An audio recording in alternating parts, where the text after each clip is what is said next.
Dobrý deň, dovoľte, aby aj ja som vás privítala na prvom ročníku tejto konferencie. Chcem popraviť kolegu, odborníci na verejné obstarávanie v tejto republike sme všetci, niektorí viac a niektorí menej. Takže cieľom môjho vystúpenia je oboznámiť vás so súčasným stavom legislatívy v oblasti verejného obstarávania. Nie sú to len tie posledné známe veľká a malá novela, ale ako ste včera počuli aj, alebo možno sledujete, je ďalšia novela v parlamente od skupiny poslancov. Je ďalší zákon v parlamente v prvom čítaní, predpokladám, že prejde do druhého čítania, nestihla som to zaregistrovať, ktorý čiastočne tiež mení zákon o verejnom obstarávaní. A rovnako v legislatívnom procese sú vyhlášky, ktoré sa viažú k účinnosti veľkej novely, teda k zákonu 95 z roku 2013. Podľa všetkého vidíme, že ten zákon o verejnom obstarávaní je dosť pružný. Jeho zmeny sa dokážu urobiť v rámci nepriamej novely veľmi rýchlo.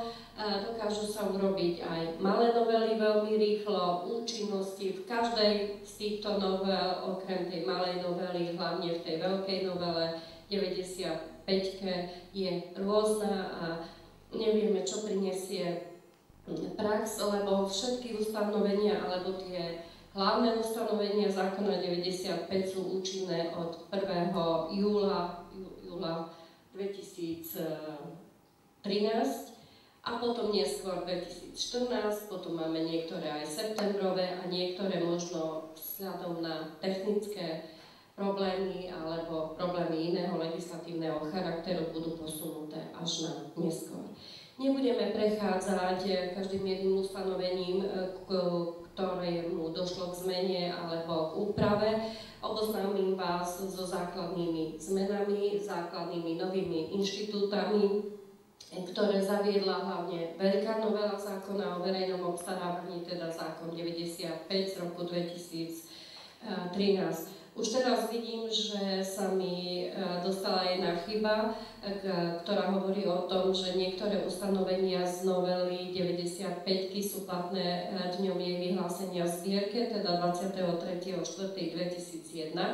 Určite tam má byť rok 2013, ale ani tá jednotka tam nie je bezvýznamná, pretože sa úplne mení filozofia verejného obstarávania, menia sa zásadne postupy vo verejnom obstarávaní, finančné limity, odborne spôsobilé osoby, ktoré tomu skutočne venovali pár rokov odbornej praxe a dovolím si povedať aj dvojnásobný počet rokov svojho života. Lebo urobiť dobré verejné obstarávanie nie je len o tom, že mám v súlade so zákonom pripravené oznámenie, súťažné podklady a prebehne celý proces, ale urobiť dobré verejné obstarávanie je aj získať čo najefektívnejšie, ekonomicky najvýhodnejšieho zmluvného partnera tak, aby ani ten proces nielen Úrad pre verejné obstarávanie nespochybnil, ale aj by ho ani nespochybnili riadiace orgány, platobné agentúry, ktoré z niektorých ustanovení zákona o verejnom obstarávaní si urobili možno takú barličku na to, aby mohli spochybňovať celý proces a čo je aj dôvodom potom krátenia finančných prostriedkov, respektíve neposkytnutia finančných prostriedkov zo zdrojov Európskej únie. Ak budem rozprávať veľmi rýchlo, čo je môjim zvykom a niektorí kolegovia ma poznajú, kľudne ma prerušte, že už mi nerozumiete. Takže vrátim sa k tomu, k tej legislatívnej časti, k oblastiu verejného obstarávania a k samotnému zákonu. Dotknem sa trošku aj smerníc. Kolega povedal, že možno, že to nebude po prijatí týchto smerníc transponované tieto smernice do národnej legislatívy formou novely zákona o verejnom obstarávaní, možno to bude nový zákon.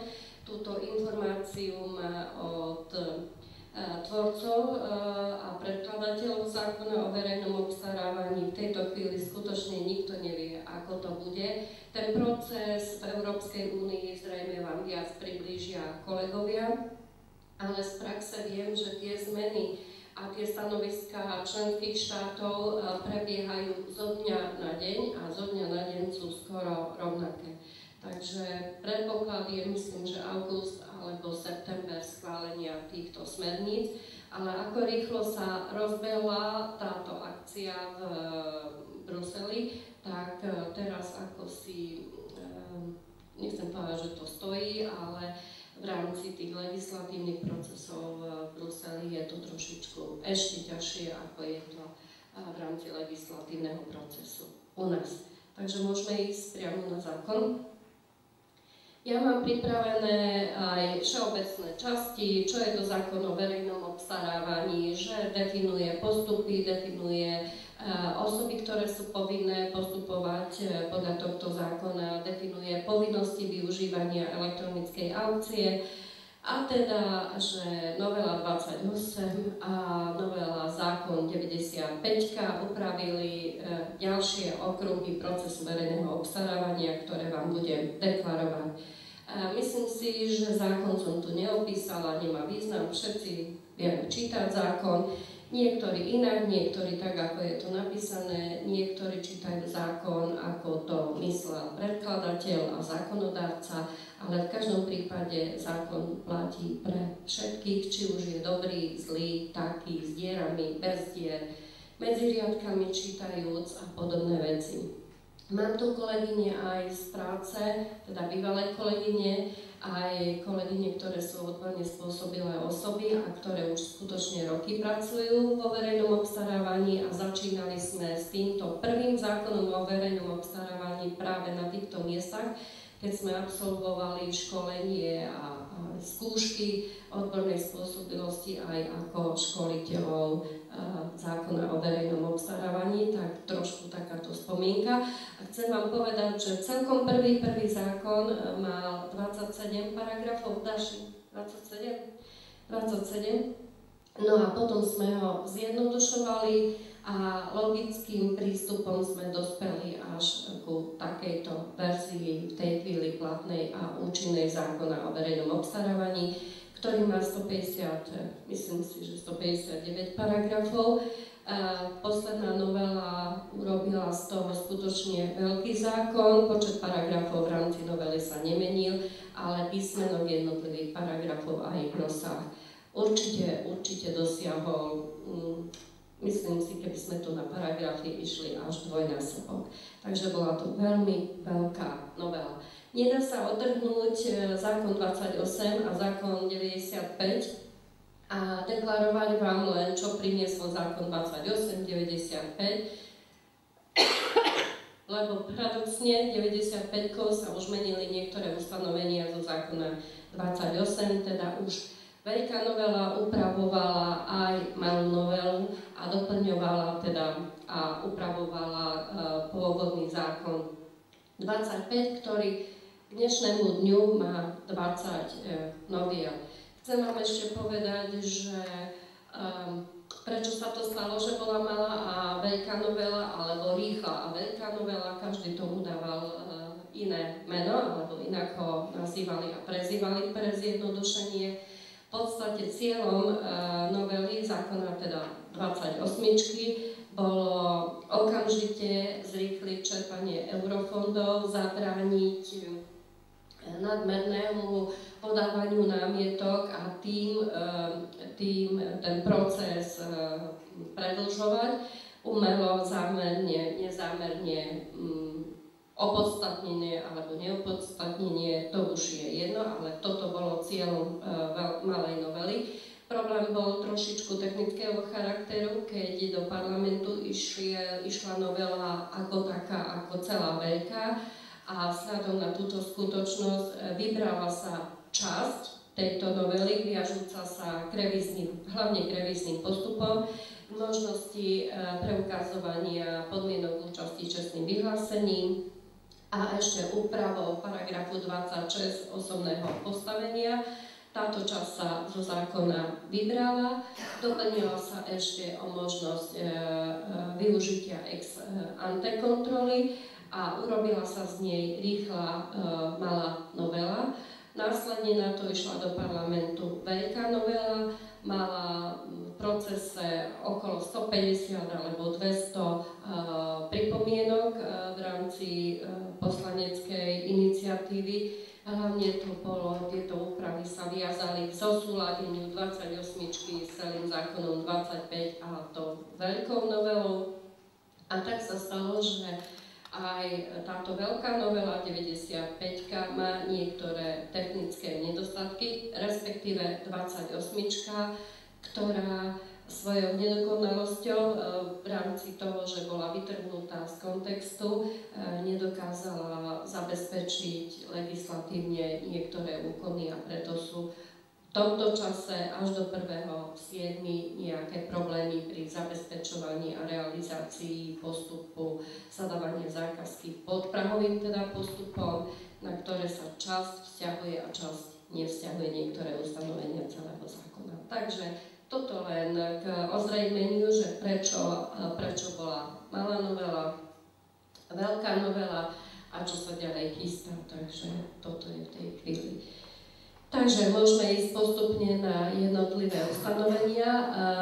V rámci zákona 28 budem mu hovoriť, že malej novely došlo na rozšírenie podmienok účasti, teda osobné postavenie a o preukazovanie, že záujemca alebo uchádzač nemá zákaz účasti vo verejnom obstarávaní a tento zákaz účasti nemajú ani jeho akcionári alebo spoločníci, alebo nie je nástupníckou organizáciou takého subjektu, ktorý mal zákaz takejto činnosti. Zákaz činnosti a zákaz účasti vo verejnom obstarávaní je nový inštitút, viaže sa na porušenie povinností uchádzača alebo záujemcu a toto je väzba na to, že predložil nepravdivé informácie, poskytol skreslené údaje, odstúpil zo súťaže, respektíve iným spôsobom si nebude plniť svoje povinnosti vyplývajúce zo zákona a je to prvýkrát, kedy zákon o verejnom obstarávaní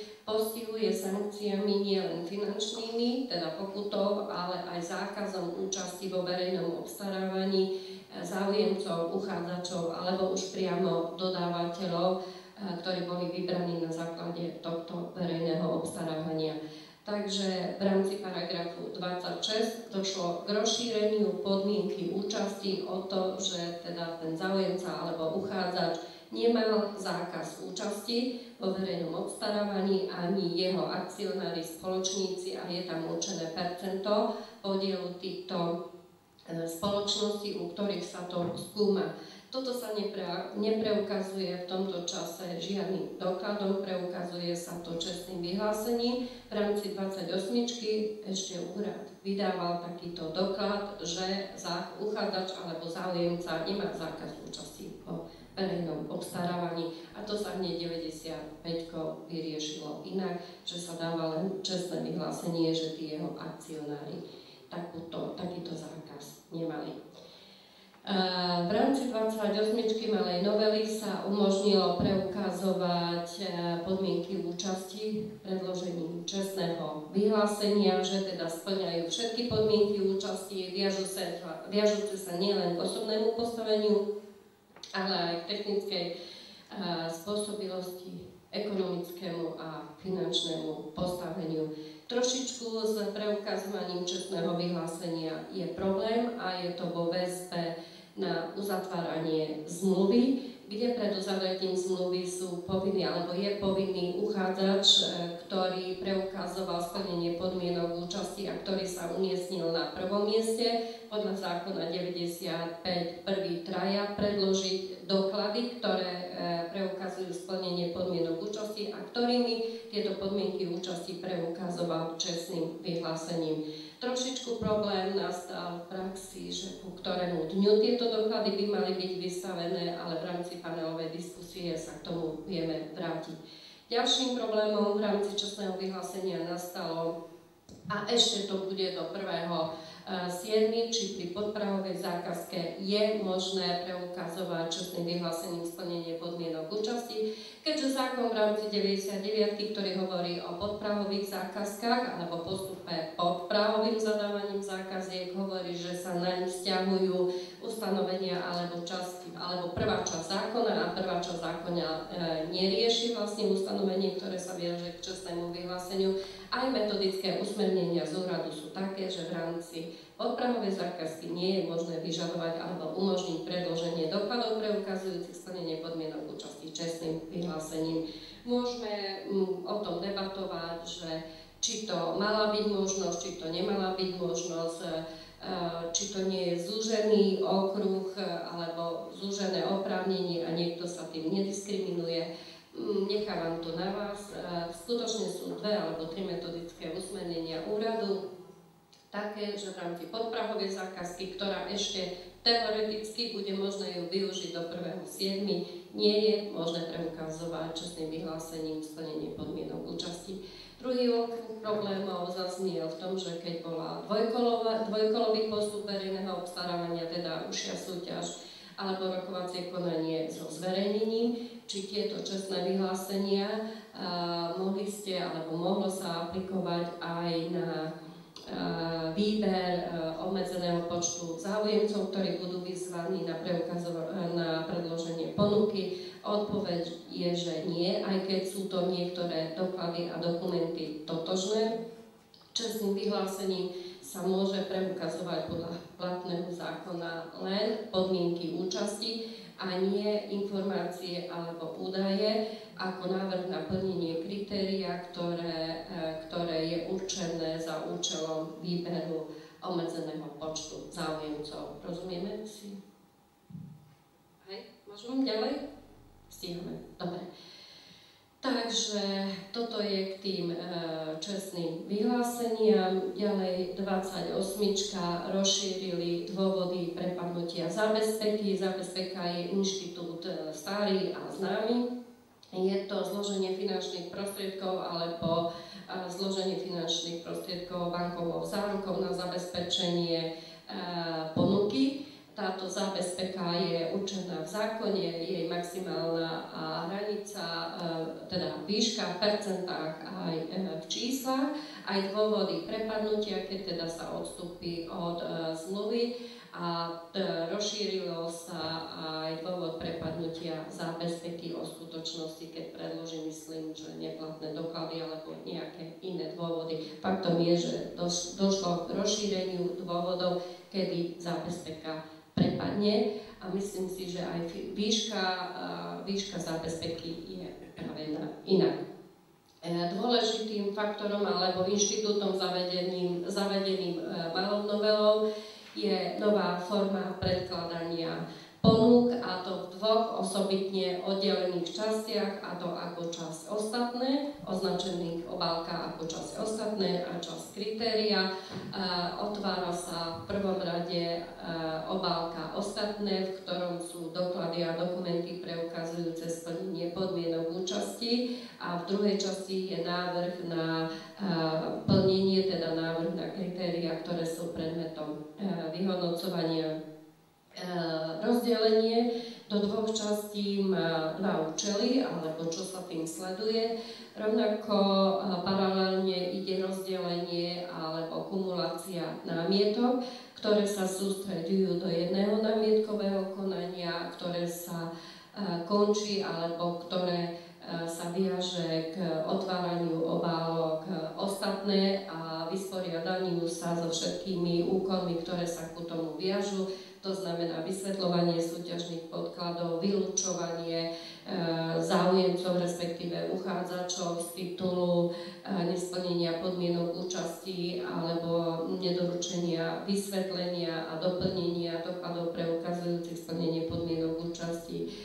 Viažu sa k tomu námietky proti oznámeniu, proti iným dokumentom vo verejnom alebo procese verejného obstarávania, a až po vysporiadaní sa so všetkými týmito námietkami alebo po uplynutí lehoty, ktoré sa viažú k možnosti podania týchto námietok, sa môže otvoriť obálka s druhou časťou, v ktorej sú kritériá, teda návrhy na plnenie kritérií. Aby to bolo jednoduchšie, budeme hovoriť len o cene. Cieľom bolo, aby sa o cene uchádzačov dozvedeli len tí, ktorí splnili podmienky účasti, aby táto informácia nebola zverejnená aj tým, ktorí nemali až tak vážny záujem o samotný proces verejného obstarávania, ako o získanie informácií, kto je účastníkom alebo kto sa zúčastní ktorého procesu verejného obstarávania a s akými cenami.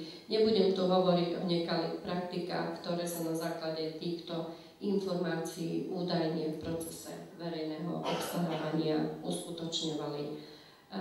Takže rozdelenie do tých dvoch obálok je alebo zámerom zákonodarcu alebo navrhovateľa bolo vysporiadať sa so všetkými námietkami v prvej časti a následne dostať informácie alebo poskytnúť informácie z časti obálky kritérií len tým uchádzačom, ktorí skutočne splnili podmienky účasti. A dôvodom bolo aj to, aby sa námietky z druhej časti toho procesu, musím to takto nazvať, už nebola rušená súťaž len z toho dôvodu, že sa proces verejného obstarávania nedá niektorými úkonmi vrátiť späť. To znamená, ako keby aj verejná súťaž už bola rozdelená do dvoch častí.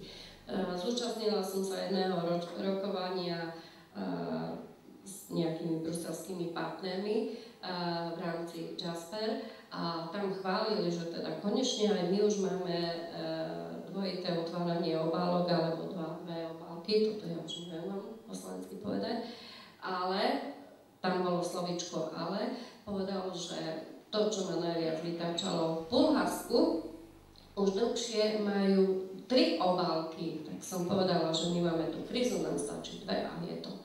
Aj neviem, čo v tej tretej obálke bolo, či to bola individuálna obálka pre niekoho, lebo už si neviem predstaviť, čo by tam mali dať. No ale majú 3 v Bulharsku, my máme 2 a ešte aj s tým máme problém, lebo opäť otázka znie, v súčasnosti pri podprahovej zákazke môžeme využiť 2 obálky, 1 obálku a čo keď nebudú otvorené, a teda keď budú otvorené a čo keď budú pomiešané obálky, teda ich vnútro a podobné veci, ale k tomu sa opäť zase v panelovej diskusii vieme vrátiť. Ale nám stačí v tejto chvíli stačia aj tie 2 obálky v tej jednej veľkej, aj z toho máme traumu.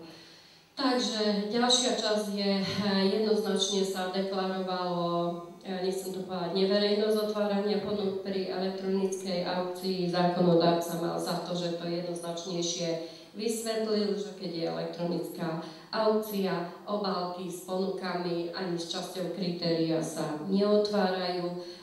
Zápisnica sa síce píše, ale neodosiela sa uchádzačom a tým je dodržaná neverejnosť tohto úkonu a tohto procesu. Nie je to tam takto jednoznačne napísané a tu je o tom, že kto ako ten zákon číta, ale skutočne je to tak. Ani doteraz, ani odteraz, ani dnes, ani zajtra oficiálne obálky teda ponuky, nie obálky, lebo v rámci elektronickej aukcie síce môžu byť, že nejde to cez EVO, aj všetko môžu byť aj v obálkovej časti. Otvárajú sa bez prítomnosti uchádzačov, zápisnica sa zapisuje a neodosiela sa im. Aj o tom sú už metodické usmernenia, ktoré deklarujú znenie tohto zákonu a jeho výklad. Čo sa týka úpravy postupu pri vyhodnocovaní ponúk a povinností spojené s predkladaním dokladov a vyhodnocovaním splnenia podmienok účasti, preukazuje sa, alebo v tomto postupe sa deklaruje, alebo sú väzby na možnosť využitia čestného vyhlásenia. A opäť nedá sa to deklarovať len jedným ustanovením, lebo sa posudzuje splnenie podmienok účasti. Teda keď má niekto čestné vyhlásenie, nemá sa dopredu spochybňovať, má sa nechať ísť ďalej, ale nevylučuje sa, ak máte pochybnosti, aby ste ho vyzvali na doplnenie dokladov. A až následne pred uzavretím zmluvy vo väzbe na paragraf 44 je povinný ten verejný obstarávateľ požiadať takého uchádzača, ktorý sa umiestnil na prvom mieste podľa novely 95 na prvých 3 miestach o predloženie týchto dokladov. 28. mala novela uviedla aj možnosť uzavretia zmluvy s druhým a tretím v poradí. Viaže sa to k tomu, že teda niektorý z uchádzačov na prvom mieste nebude súčinný a neuzavrie zmluvu, tak sa súťaž neruší tak, ako to bolo doteraz, lebo nemali sme druhého, ktorý by bol úspešný. Ale museli sme sa vrátiť o krok naspäť, znovu vyhodnocovať ponuky, znovu získať úspešného uchádzača a až tak sa mohla uzatvoriť zmluva. Teraz zákon hovorí, že môže s druhým alebo tretím poradí, so štvrtým poradí už nie, zákon to umožňuje a vtedy už musí nastať zrušenie súťaže, alebo už so štvrtým nie je možné uzavretie zmluvy. Z toho dôvodu aj tá 95-ka potom upravila predloženie dokladov, ktoré boli preukazované čestným vyhlásením už nie na prvého úspešného, aby sa ten úkon nemusel opakovať v prípade potreby uzavretia zmluvy s druhým a s tretím, ale hneď už v prvom kroku, ak aj ten druhý alebo tretí v poradí preukazoval splnenie podmienok účasti čestným vyhlásením, tak už v tom prvom kroku pred uzatváraním zmluvy sa vyzývajú tí prví traja, aby predložili tieto doklady. Ak ich nepredložia, zase sú iné ustanovenia, ktoré ukladajú, čo sa s nimi má robiť. Podstatné je, že už je možné za splnenia podmienok podmienky, ktorá stanovuje zákon a nejakého úkonu alebo zdržania sa úkonu úspešného uchádzača alebo uchádzača umiestneného na prvom mieste, následne druhom alebo treťom, uzavrieť zmluvu s ďalším poradím. Ďalšou takou výraznou zmenou boli revízne postupy už v 28, ktoré zmenili podmienky týchto revíznych postupov, a to vo väzbe na to, že pri niektorom podaní námietok už nie je podstatnou náležitosťou uplatnenie žiadosti o nápravu. Presne sa deklaruje, kedy musí byť podaná žiadosť o nápravu a kedy na podanie námietok už táto žiadosť o nápravu nie je potrebná. V podstate, prečo niekde žiadosť o nápravu ešte naďalej trvá a niekde už nie, je tento dôvod oficiálny a celkom logicky, že pri oznámeniach o vyhlásení pri súťažných podkladoch a napríklad pri výzve na predkladanie ponúk pri podaní žiadosti o nápravu v zvýšenom percentuálnom podiele dochádzalo k náprave. Pri dôvodoch alebo pri vylučovaní uchádzačov, záujemcov alebo pri výbere záujemcov, teda tom obmedzeného počtu výberu, pri výsledku vyhodnocovania už aj napriek žiadosti o nápravu percentuálne nedochádzalo k náprave zo strany verejného obstarávateľa. Tak z toho dôvodu, aby sa skrátil aj tento časový priestor alebo proces revíznych postupov, tak sa upustilo od podávania žiadosti o nápravu, hlavne pri tých námietkách, ktoré sa viažú v prvej časti procesu verejného obstarávania. Tam teda ostala tá žiadosť o nápravu a pri ostatných, pri vylučovaní výsledku vyhodnotenia a výberu, tam už tá žiadosť o nápravu nemusí byť, rovnako ako keď sa podávajú námietky proti inému úkonu verejného obstarávania.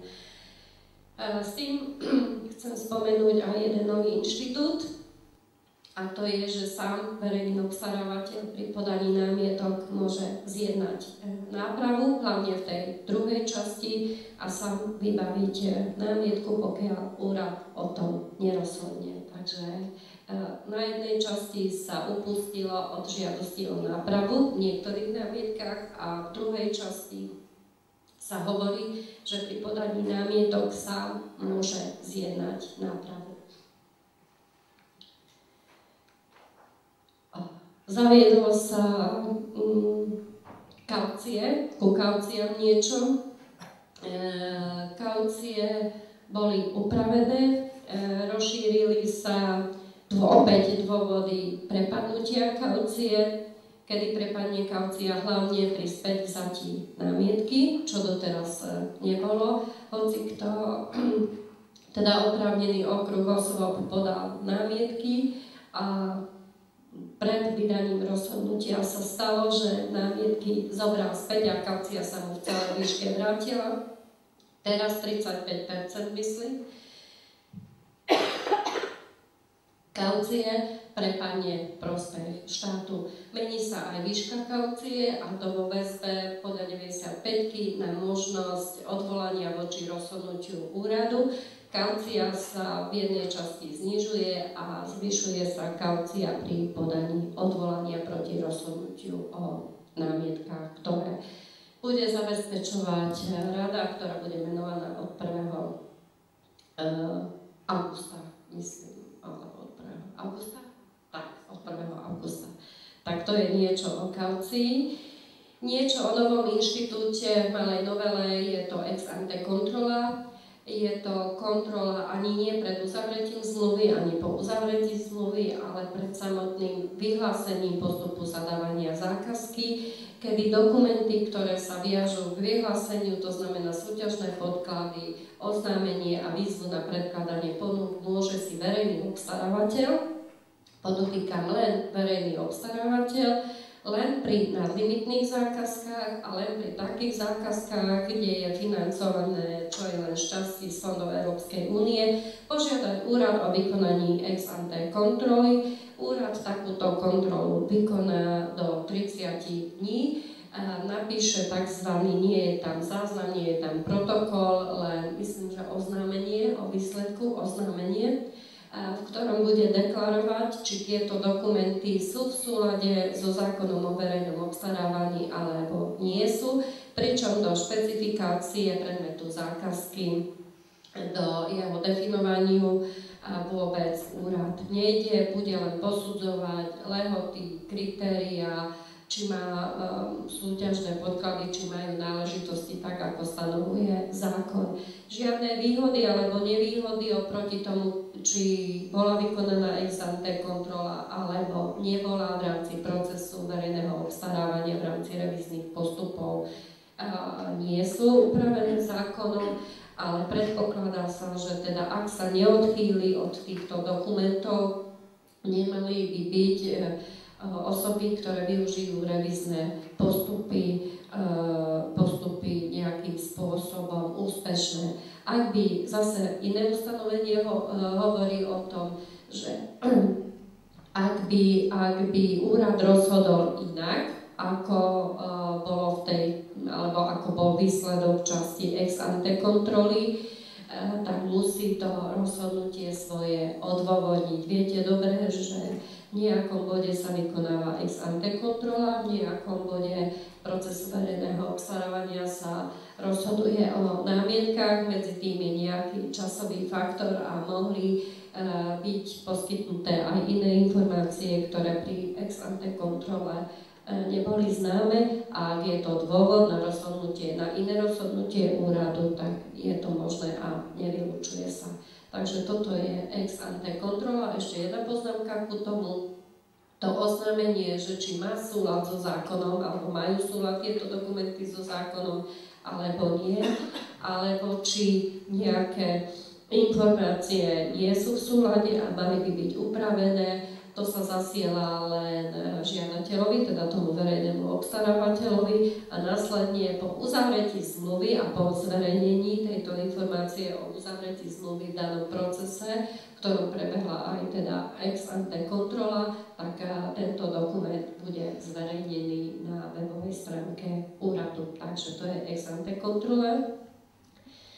Mení sa kontrola postupu zadávania zákaziek v tom zmysle, že sa upravil okruh osôb, ktorý môže podať žiadosť o výkon kontroly, a menil sa aj proces zabezpečujúci výkon kontroly s tým, že výsledkom kontroly pred uzavretím zmluvy nebude rozhodnutie, tak ako doteraz. Úrad nebude postupovať primerane a podobne ako pri rozhodovaní o námietkach.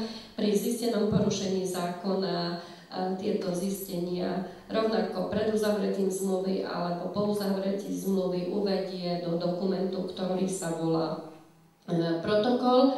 Nebude sa tam uvádzať, čo ten verejný obstarávateľ a obstarávateľ má robiť následne. Všetko je ponechané na ňom a bude jedine na tú verejnom obstarávateľovi či na základe takéhoto protokolu, ktorý bol vydaný pred uzavretím zmluvy, zjedná nápravu, korigendom, opakovanými úkonmi, alebo nie, alebo to nechá tak a bude riskovať, že príde ďalšia kontrola a o týchto zisteniach mohol vedieť a mal zjednať nápravu a nechal to tak a v procese postupoval ďalej. Takže ak niekto bude očakávať pri výkone kontroly pred uzavretím zmluvy, že výsledok bude rozhodnutie tak ako doteraz, nebude, dostane len protokol so všetkými zisteniami. To je dosť také iné oproti pôvodnej verzii. No a ešte správne delikty, rozšírenie pokut. Pokuty sa rozširujú hlavne za zanedbanie informačných povinností, ktorých je podstatne viac v rámci zákona. Oznamuje sa otváranie obálok, časti ostatné, otváranie obálok, časti kritéria, potom je povinná informácia, keď prídu námietky, že sme niekoho vylúčili, že sme nikoho nevylúčili.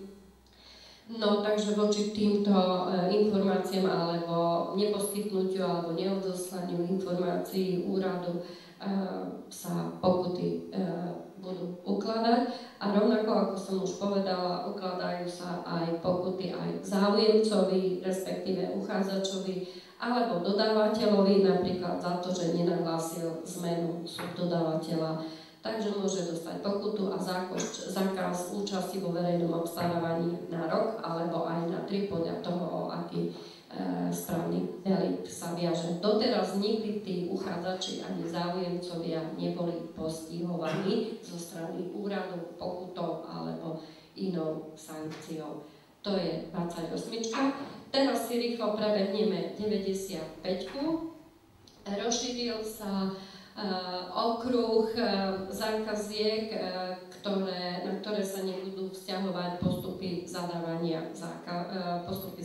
zákaziek podľa tohto zákona. Je tam taký nový inštitút a to udelenie výnimky na obstarávanie vládou Slovenskej republiky. Sú tam finančné limity, aj kto môže požiadať o tú výnimku, za akých podmienok. Takže treba pozrieť si ten paragraf 1 odsek 3. Ďalej sú tu nové finančné limity. Nie sú nové ako také, lebo sa nemení nadlimitné zákazky od podlimitných, ale nové sú vo väzbe na to, že už nemáme zákazku podprahovú ani zákazku s nízkou hodnotou. Tieto finančné limity sa viažú k limitom alebo k skutočnosti, či sa jedná o tovar, službu alebo prácu, ktorá je verejne dostupná na trhu, a ďalej, či sú to služby týkajúce sa školení, právnych služieb a obdobných z prílohy číslo 3 vedených ako ostatné. Tam je iný finančný limit a iný finančný limit na verejné obstarávanie alebo na to, aby tieto zákazky boli zadávané, sa viaže k zadávaniu zákaziek na tovary, ktorými sú potraviny. Suma sumárum môžem povedať, že sú také 3 finančné limity. 1000 eur pre všetko pri tovaroch, službách a prácach, ktoré sú bežne dostupné na trhu a ktoré bude verejný obstarávateľ obstarávať prostredníctvom elektronického trhoviska. Ináč sú finančné limity 20 000 pri tovaroch a službách, ktoré nie sú bežne dostupné, 30 na trhu, 30 000 pre stavebné práce, 40 000 pre tovary, ktoré sú potraviny, a ešte ináč je upravené v rámci tej výnimky, o ktorú môžete požiadať, alebo môže verejný obstarávateľ požiadať, a to je 200 000 pri stavebných prácach. Dobre, sledujete ma, lebo hej, tak zhruba, ešte som sa to nenaučila na spamäť. Tak, upravuje sa definícia povinnej osoby podľa paragrafu 7 a učenie postupu zadávania zákaziek. Trošičku je tam zmenené ten pojem tej povinnej osoby podľa paragrafu 7 a tie postupy už sa neviažú, že bude postupovať podprahovou zákazkou, lebo podprahová zákazka nám celkom vypadla. Sú tu určené v tej 95-ke povinnosti pre úrad, ktorý mi musí zabezpečiť jedným odoslaním zverejnenie informácií, ktoré verejný obstarávateľ a obstarávateľ má poskytovať úradu a v rámci profilu. No a aby teda nemusel klikať 15-krát ten verejný obstarávateľ a obstarávateľ, to, čo už bolo odstránené pri zverejňovaní oznámení do Office žurnálu, teda publikačnému úradu v Európskej únie a do Vestníka verejného obstarávania, doteraz sme to museli na 2-krát, teraz je to zabezpečené jedným úkonom. No, definujú sa postupy zadávania zákaziek, ktoré nesplňajú podmienky alebo nie sú zahrnuté vo finančných limitoch podľa paragrafu 4. To je ako keby boli zákazky s nízkou hodnotou, definuje sa len, aby sa postupovalo teda tak, aby náklady vynaložené na obstarávanie týchto tovarov, služieb alebo prác neboli vyššie alebo boli primerané ich hodnote a ich zložitosti. Takže nič nové, len zadefinovanie bývalej alebo zákazky s nízkou hodnotou. Mnohí sa pýtajú, či je potrebné vytvoriť si interný predpis na obstarávanie zákaziek s týmito finančnými limitami. Je to to isté, čo predtým pri zákazke s nízkou hodnotou. Môžete, nemusíte, je to vhodné, nie je to vhodné. Je to vždy na tom, ktorom verejnom obstarávateľovi. Nový inštitút evidencia referencií je zavedená 95-kou. Je to povinnosť odosielať informácie o všetkých referenciách, teda o stavbe, o dodaní tovaru, uzavretí zmluvy, priebehu plnenia, reklamácie, zmien akýchkoľvek.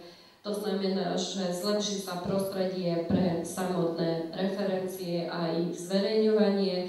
Tuto je tu povinnosť odosielať do zoznamu referencií sa ukladá verejnému obstarávateľovi, bude určené úradom aj nejaký vzorec, pretože tieto referencie sa budú vyhodnocovať a dosiahnutie nejakého čísla alebo pod toto číslo sa viaže k zákazu účasti vo verejnom obstarávaní pre toho, ktorého dodávateľa. S tými referenciami, že nejaký verejný obstarávateľ ich nezašle na zverejnenie a nebudú možné, alebo nebude ich možné využiť pre splnenie podmienok účasti, alebo budú skreslené, alebo nepravdivé, sa viaže aj kompetencia rady úradu, ktorá o takomto zápise alebo o zapísaní do evidencie referencií, do zoznamu referencií rozhodne v akej výške, kedy a môže rozhodnúť aj o vymazaní z tohto zoznamu alebo zvedenia týchto referencií.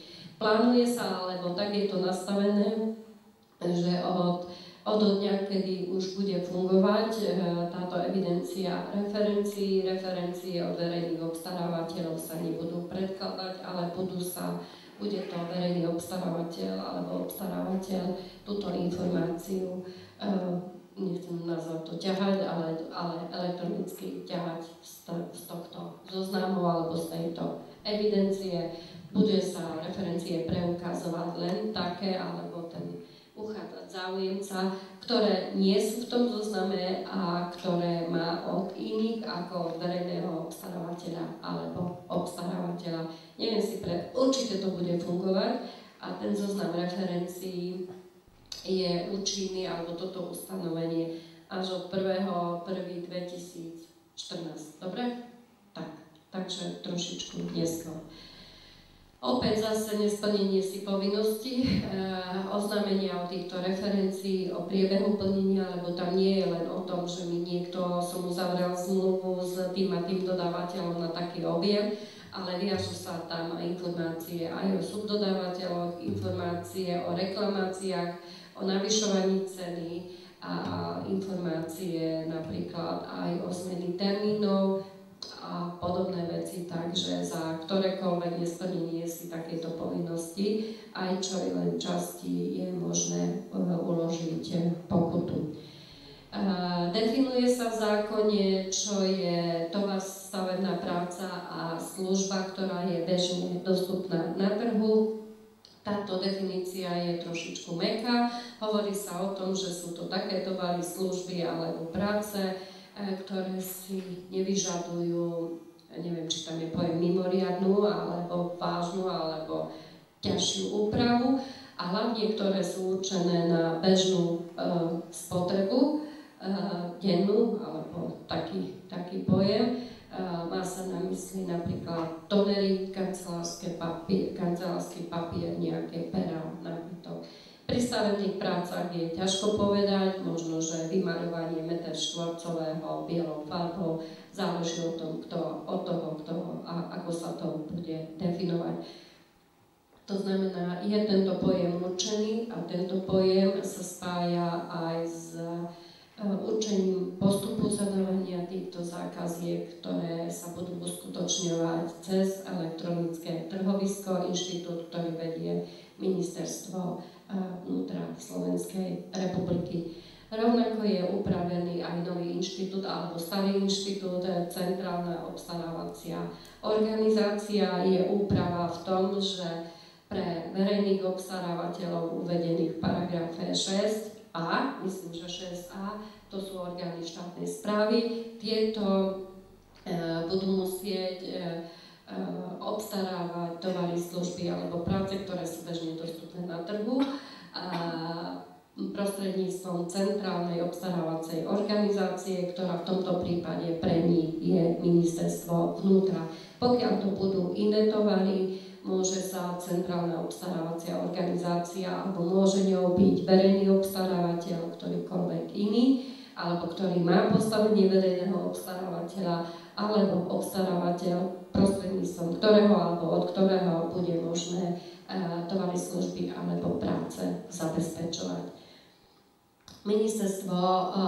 Ministerstvo vnútra určí aj, alebo môže určiť aj výnimky, kedy nemusí cez elektronické trhovisko sa obstarávať a sú určené aj v zákone a rovnako aj cez centrálne obstarávanie.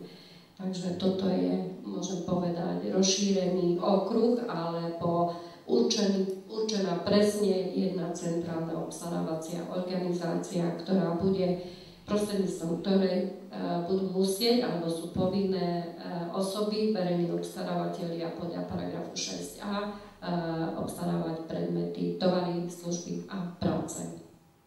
A nie len oni, ale aj verejní obstarávateľia, ktorí vidia, že chcem veriť, že sú tie dodatky opodstatnené, aj to navýšenie ceny. Nerozlišuje sa to ani výškou, ani hodnotou, ani objemom, že ktoré takéto dodatky alebo o uzavretie ktorých týchto dodatkov sa bude musieť požiadať rada, aby o nich rozhodla. Forma žiadosti, termín, dokedy rozhodne, forma rozhodnutia ako takého, či je možné odvolanie alebo nie, či je toto rozhodnutie preskúmateľné alebo nie je. Myslím, že toto ani v zákone nie je upravené, takže bude to výhradne aplikačná prax, ako sa to zavedie, ale viem, že na NDS-ke, na železniciach sú úplne z toho nie na nervy, ale skoro na nervy, že ako to bude. Ale myslím si, že ten proces sa nejako úpravy a tá rada, ktorá bude mať 9 členov, bude pružná a bude pracovať len v prospech všetkých. Povinnosti o spôsobe určenia ceny. Zavádza sa taký inštitút, že v prípade uzatvorenia rámcovej dohody alebo zmluvy s opakovaným plnením musí byť určený spôsob, akým sa bude tvoriť cena týchto opakovaných plnení. Nič nové, bežne to v zmluvách mali, ale teraz to už bude povinnou náležitosťou už v súťažných podkladoch, aby obsahoval návrh zmluvy a táto obsahovala spôsob určenia ceny. Tam je o tom spôsobe určenia ceny trošičku viac, aj o tom, ako sa bude posudzovať v tej dobe priemer ceny, že musí byť prieskum trhu a podobné veci, ale viaže sa to zase opäť aj k postupu zadávania zákaziek. kedy nebolo možné využiť elektronické trhovisko. Úprava podmienok účasti osobného postavenia vo väzbe na plnenie povinností voči subdodávateľom. Viaže sa to na to, že ani tí subdodávateľia teda by mali spĺňať paragraf 26 a okrem toho, ak sa bude preukazovať ekonomické postavenie tretím subjektom alebo finančné postavenie, prípadne technická spôsobilosť alebo odborná spôsobilosť treťou osobou, tak tieto osoby prostredníctvom, ktoré vlastne oficiálne prostredníctvom nich by sa malo plniť, musia byť zahrnutí v zmluve a buď nimi, alebo sám musí túto zákazku splniť, alebo potom nahlásiť zmenu do subdodávateľa. Strašne veľa väzieb je ku tomuto ustanoveniu a k ustanoveniu, ak preukazuje splnenie podmienok účasti treťou osobou, alebo ak už oznámi, že bude plniť subdodávateľsky. K tomu hneď, aby som nezabudla, prvýkrát v procese alebo v legislatívnom procese sa upravuje aj možnosť určenia maximálnej výšky, percentuálnej výšky, možnosť plniť subdodávateľmi a dokonca pri istých finančných objemoch je tam povinnosť určiť maximálnu výšku podielu subdodávok. A nie len to, ale je v zákone povedané, že má aj možnosť určiť, že niektorú časť nemôže ani zadať subdodávateľovi. Tak trošičku sme, alebo sa v legislatíve už upravilo aj to, čo niekedy pred rokmi v rámci tých kohéznych fondov a neviem akých bolo, že teda maximálny podiel subdodávok môže byť 30%. A zabráni sa tým možno aj tomu, že niekto vyhrá zákazku a 100% ju robí niekto iný, ktorý nepreukazoval ani skúsenosti, ani spôsobilosť, ani finančnú, ani ekonomickú, to, čo sa v praxi deje. Teraz nehovorím, že to zákon a legislatíva vyrieši, ale je tu nástroj, ktorý je možné použiť. To, že potom sa zmení subdodávateľ, aj to je pravda, to nikomu nevieme zabrániť, ale zase je tu trošku klapka na druhej strane. Ak takéhoto subdodávateľa alebo jeho zmenu nenahlási ten dodávateľ, je to pod pokutou a pod zákazom účasti vo verejnom obstarávaní. Tak trošičku ten nástroj už sa pohol ďalej.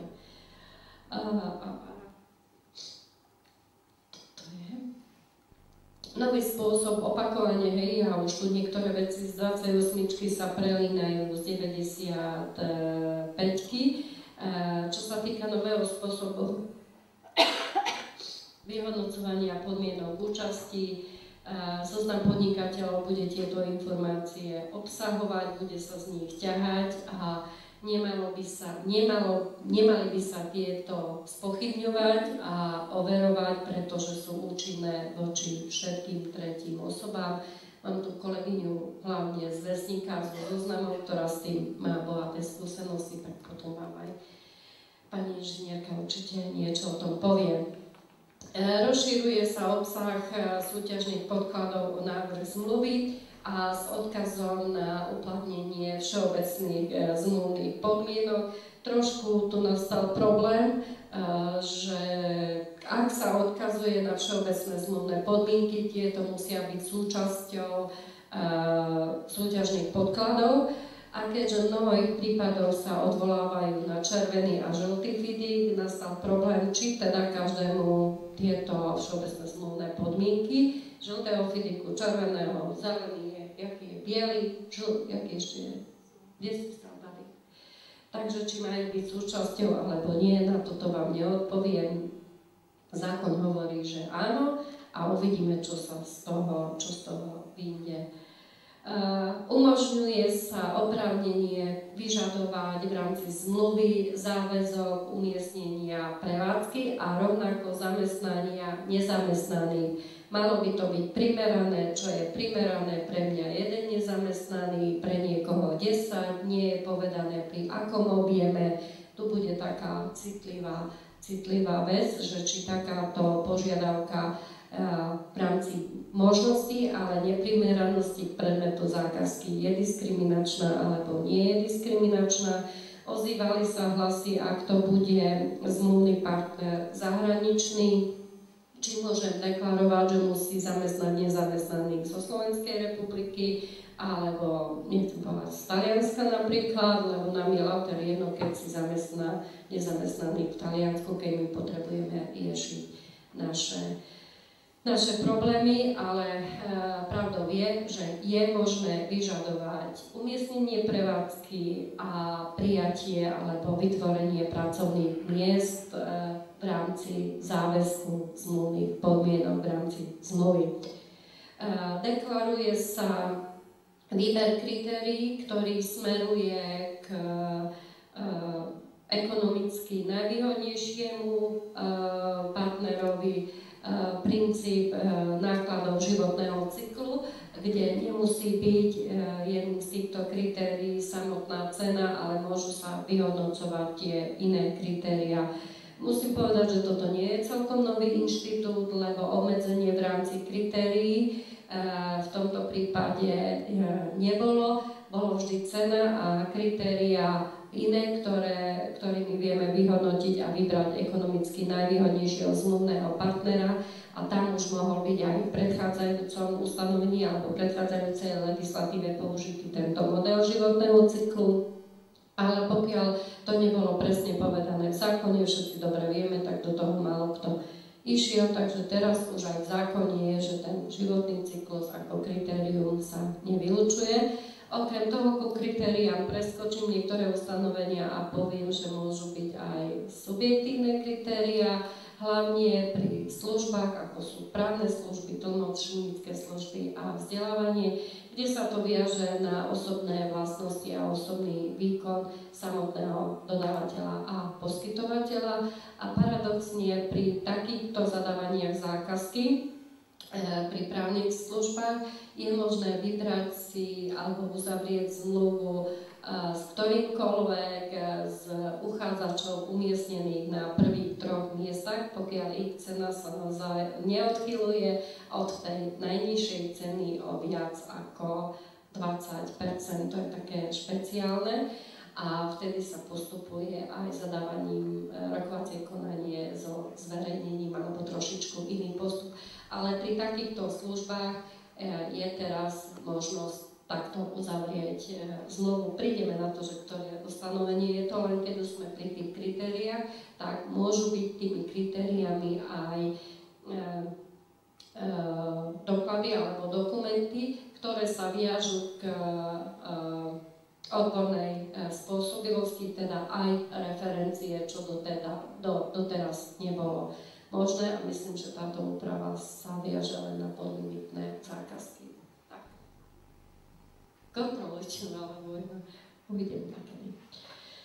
Dobre, upravuje sa počet členov komisie vo väzbe na hodnotu zákazky, počet 3 členov komisie na vyhodnocovanie ponúk pri podlimitných zákazkách, pri nadlimitných zákazkách 5 členov komisie, môžu určiť aj náhradníkov a potom, keď niektorý odpadne, nemyslím pod stôl, ale z dôvodov, ktoré mu bránia byť členom komisie, že má nejaký vzťah alebo skutočne odpadne, ochorie, tak z radou týchto náhradníkov nie je povinnosťou týchto náhradníkov menovať, ale nevylučuje sa.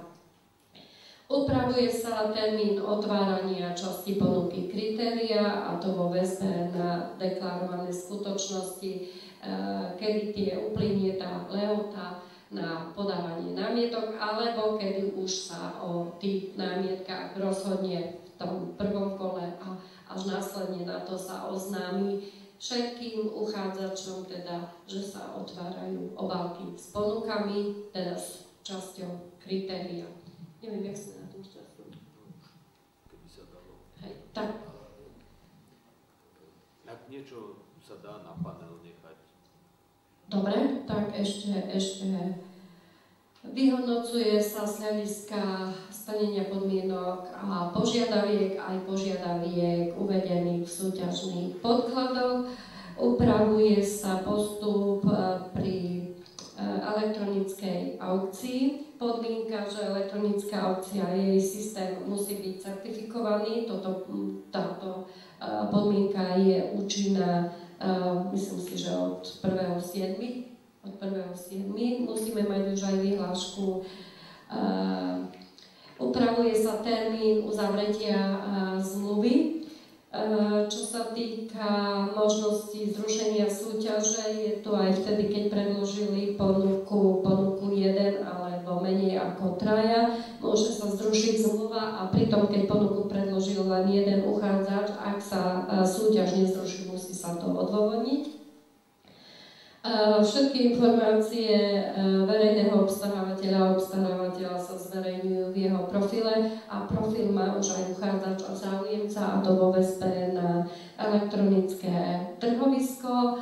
Zmenené je rokovacie konanie bez zverejnenia, nie v tom, že nie je ho možné použiť, dostal iný názov, volá sa to priame rokovacie konanie a podmienky plus minus ostali rovnaké. Tu som vám hovorila už o rokovacom konaní so zverejnením na neprioritné služby, že teda si môže ten verejný obstarávateľ vybrať, s kým uzatvorí zmluvu, ak jeho cena nie je rozdielna od najnižšej o viac ako 20%. Nové povinnosti verejného obstarávateľa spojené s informáciami o koncesii, úprava postupov pri zadávaní podlimitnej zákazky, nemáme už tam verejnú užšiu súťaž, ale kopíruje to plus minus terajšiu podprahovú zákazku s rozšírením viac povinností a zverejňovaním na úrade. A za tým účelom bude vydaná vyhláška aj o formulároch určených na vyhlasovanie týchto súťaží. Elektronické trhovisko je informačný systém vedený na ministerstve vnútra, do ktorého sa budú, alebo ktorý elektronické trhovisko bude obsahovať ponuky jednotlivých tovarov, služieb a prác, ktoré sú bežne dostupné na trhu a ktoré určitým konkrétnym postupom bude môcť zakúpiť alebo obstarávať verejný obstarávateľ. Povinnosťou prostredníctvom trhoviska alebo cez trhovisko obstarávať nebudú mať osoby, ktoré technické dôvody im to neumožňujú alebo o ktorých sa dohodne s ministerstvom vnútra. Všetci vo väzbe na to elektronické trhovisko registrujú sa záujemcovia a uchádzači a ukladajú tam svoje ponuky, ktorými sú viazaní, a do 72 hodín po výzve predkladajú nové aktuálne ponuky tomu verejnému obstarávateľovi. Ďalej v ďalších paragrafoch 102 a ďalší je určený postup zadávania zákaziek v prípade, že sa nejedná o tovary, služby alebo práce, ktoré sú bežne dostupné na trhu, alebo ktoré na elektronickom trhovisku neboli, alebo ani žiadna ponuka nebola predložená. Potom je tam v rámci splnenia podmienok, ktoré sa viažú k priamému zadaniu zákazky, že ako sa postupuje. Hovorí sa niečo v zákone, alebo upravila sa certifikácia a akreditácia subjektov, certifikácia dokladov, postupov a certifikácia systému elektronickej aukcie a následne daná akreditácia takéhoto subjektu. Čo sa týka, nie je tu povinnosť postupovať v procese verejného obstarávania prostredníctvom akreditovanej osoby alebo certifikovaných dokumentov postupov, ale zase na druhej strane jediná povinnosť je mať len certifikovanú elektronickú aukciu. S tým chcem ešte povedať, že inštitút alebo postavenie odborne spôsobilej osoby bolo od 1.7. zrušené. To znamená, že už nemusí mať žiaden verejný obstarávateľ ani obstarávateľ takúto osobu, ale činnosť ako podnikateľská činnosť jednoducho ostáva ako voľná, takže prostredníctvom nich môžete ďalej postupovať. Niečo o námietkach, tak ako sa kumulujú to otváranie obálok, tak sa námietkach do otvárania obálok s ostatným, s časťou ostatné a následne bude vydávané len jedno rozhodnutie s viacerými výrokmi, ak boli rôzne námietky podané. Podanie námietok nemá odkladný účinok, to znamená konanie verejného obstarávateľa ide ďalej. Nemôže však otvárať ponuku s obálkou časťou kritéria do rozhodovania tých prvých kumulovaných námietok. A rovnako v tej druhej časti nie je možné uzavretie zmluvy, pokiaľ sa o námietkach nerozhodne alebo neuplynie lehota na podanie poslednej možnej námietky, alebo neuplynie lehota 16 dní od dňa odoslania oznámenia o úspešnému. Takže toto je rozdiel oproti predchádzajúcej úprave. A ešte keď sme pri tých námietkach, veľmi rýchlo voči rozhodnutiu o námietkach je možné podať odvolanie na radu úradu, ktorá je akýmsi odvolacím orgánom a okrem toho, že bude rozhodovať o odvolaniach o námietkach, bude môcť aj sama rozhodnúť o námietkach aj mimo odvolacieho konania. A má ešte kompetenciu rozhodovať o tých dodatkoch a o zapísaní do referencií. Takým zvláštnym spôsobom je tá rada konštituovaná, menuje ju vláda a platiť ju bude úrad. Zrejme na úrade bude nejaká sekcia vytvorená na jej podporu, ale zaujímavé je rozhodovanie o námietkach. Stále sa viaže, alebo nejaké úkony sa robia dopredu a jedine rada môže rozhodnúť aj o námietkach, o ktorých sa rozhodlo aj do účinnosti tohto zákona, ale len o tých námietkach, kde úrad rozhodol o ich zastavení. Takže také zvláštne to je, že môže rozhodovať aj o niečom spätne. No a ešte tam mám, že sú tu veľké povinnosti na úrad, okrem tých všetkých vyhlášok, čo musí vydať, o tých finančných limitoch, o oznámeniach, vyhláška o certifikácii, akreditácii, tak je tu povinnosť aj zriadiť úložisko o referenciách, zoznam tí, ktorí majú zákaz činnosti, účasti vo verejnom obstarávaní a rovnako veľké povinnosti sa kladú aj na ministerstvo vnútra, musí zriadiť profil pre uchádzačov a záujemcov, musí zriadiť elektronické trhovisko, musí zriadiť tam evidenciu a registráciu a podobné veci. Takže strašne veľa je tých povinností a tie účinnosti zákona sú veľmi rôzne. Takže toto je vo veľmi kocke o novom zákone alebo posledných novelách zákona o verejnom obstarávaní. Hovorím, včera tlač 509 chcú rozšíriť povinnosti viažúce sa k obstarávaniu cez centrálnu obstarávaciu organizáciu, že teda aj nejaké objednávky, aj faktúry sa budú musieť zverejňovať. A v tom zákone, čo som vám jednom hovorila, by sa mala zmeniť podmienky, alebo že sa nemusí postupovať podľa zákona, ak sa obstarávajú nafta na hmotné rezervy, niečo také. Takže toto je fyzicky existujúci stav legislatívy. Ďakujem.